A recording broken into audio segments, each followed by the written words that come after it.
全网首发恶魔汤姆2级被动连控机制。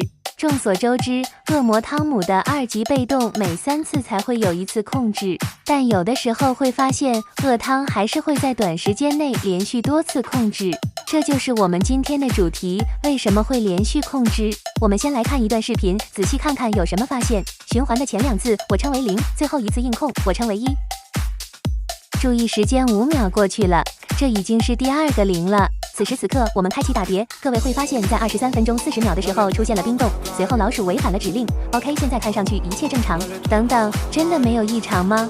我们仔细看会发现，在老鼠违反指令的时候，不仅出现了控制，还出现了烟雾。那么问题来了，打碟本身是不会加上任何的烟雾效果的。老鼠违反指令只有控制和伤害，而且在23分40秒的时候已经触发了冰冻。按道理来讲，5秒钟后才会出现第1个0。OK， 我们接着看23分35秒，果不其然触发了0。3级被动的触发也代表着2级被动的触发，但是此时注意，我们还开了打碟。此时你会惊讶的发现，当老鼠违反指令时，有些老鼠出现了冰冻，然后你会惊讶的发现，在23分30秒和23分25秒，3只老鼠竟然2次被冰冻。为什么会惊讶？因为时间根本不符合。要知道，技能介绍里写的清清楚楚，强控效果在3个周期内不会重复触发，也就是所谓的001。看完以上的片段，我们就可以知道2个信息：一、违反指令时可能会再强加一个负面效果；2级被动会触发连续控制。我们先来解决第2个问题，仔细看。为什么在22分30秒的时候触发了冰冻？其实答案很简单，因为这次冰冻是在打碟触发指令后才触发的，而在22分25秒，冰冻再一次触发了，这个就是周期的最后一个强控效果。而第2个打碟触发了指令，再一次触发了冰冻，而这就是第1个问题的答案。在有2级被动的情况下，违反打碟的指令，除了会有本身自带的控制和伤害外，还会随机加上2级被动任意一个 buff。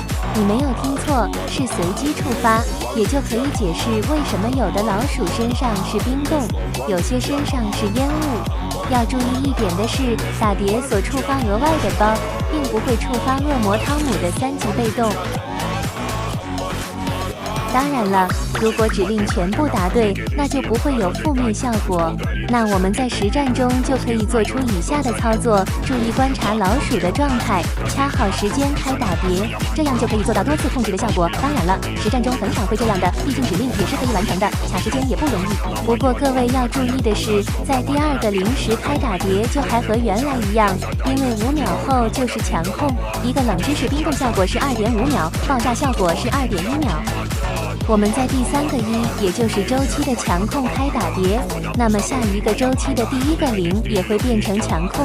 看时间53秒的时候，触发了周期的第3段，也就是强控。而在48秒的时候，再一次触发了2倍，但这一次并不是0，而是1了。最后总结一下，如果2级被动是在打碟指令触发之前，那么指令就会随机增加一个2级被动的效果。如果2级被动是在指令触发之后，那么原本001的机制就会改变，变成011或者101。那么本期视频就到这里，如果有不同意见或者看法的，欢迎发到评论区，我们下期再见。